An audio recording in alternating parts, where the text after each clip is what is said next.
সুপ্রিয় দর্শক মন্ডলী, আসসালামু আলাইকুম। আমি ডাক্তার ফরিদা খাতুন ছবি, ফিজিক্যাল মেডিসিন ও রিহ্যাবিলিটেশন বিশেষজ্ঞ, বলছি ট্রমা সেন্টার থেকে। 20 অক্টোবর বিশ্ব অস্টিওপোরোসিস দিবস। আসুন আমরা অস্টিওপোরোসিস এর নির্ণয় এবং প্রতিরোধ সম্পর্কে জানি। অস্টিওপোরোসিস বা হাড় ক্ষয় হলো অস্টিও বা হাড়ের পোরাস অর্থাৎ ছিদ্র ছিদ্র হয়ে যাওয়া। সাধারণত 40-এর কাছাকাছি বয়স থেকে এই উপসর্গগুলো দেখা দেয়। এর কারণগুলো হলো খাদ্যে ক্যালসিয়াম ও ভিটামিন ডি এর ঘাটতি, অনিয়ন্ত্রিত খাদ্যাভ্যাস, ত্রুটিপূর্ণ জীবনযাপন। সাধারণত কোনো লক্ষণ দেখা নাও দিতে পারে। কোমর, পিঠ বা শরীরের যে কোনো জায়গায় ব্যথা হতে পারে। অনেকের ক্ষেত্রে শরীর সামনের দিকে ঝুঁকে পড়ার প্রবণতা দেখা দেয়।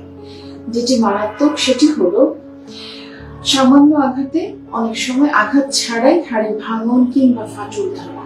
তাই সময় থাকতে আপনার হাড়ের ভেতরের অবস্থা জানুন, হাড়ের ঘনত্ব নির্ণয় করে নিন ও চিকিৎসকের পরামর্শ নিন।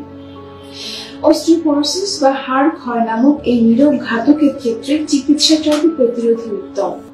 প্রতিরোধ করণীয় ভিটামিন ডি ও ক্যালসিয়ামের ঘাটতি পূরণ করা, সুনিয়ন্ত্রিত খাদ্যাভ্যাস, ধূমপান, রাত্রি জাগরণ ইত্যাদি অভ্যাস ত্যাগ করা। দেহে ভিটামিন ও ক্যালসিয়ামের ঘাটতি পূরণ করে তা সবসময় একটা অপটিমাম মাত্রায় রাখতে হবে। নাগরিক ব্যস্ততার কারণে খাদ্যাভ্যাসের মাধ্যমে তা সম্ভব হয়ে না উঠলে আমার মতো প্রতিদিন ক্যালসিয়াম এবং ভিটামিন ডি সাপ্লিমেন্ট বা মেডিসিনের মাধ্যমে গ্রহণ করুন। বিশ্ব অস্টিওপোরোসিস দিবস উপলক্ষে আমরা অস্টিওপোরোসিস বা হাড় ক্ষয়ের সম্পর্কে সচেতন হই।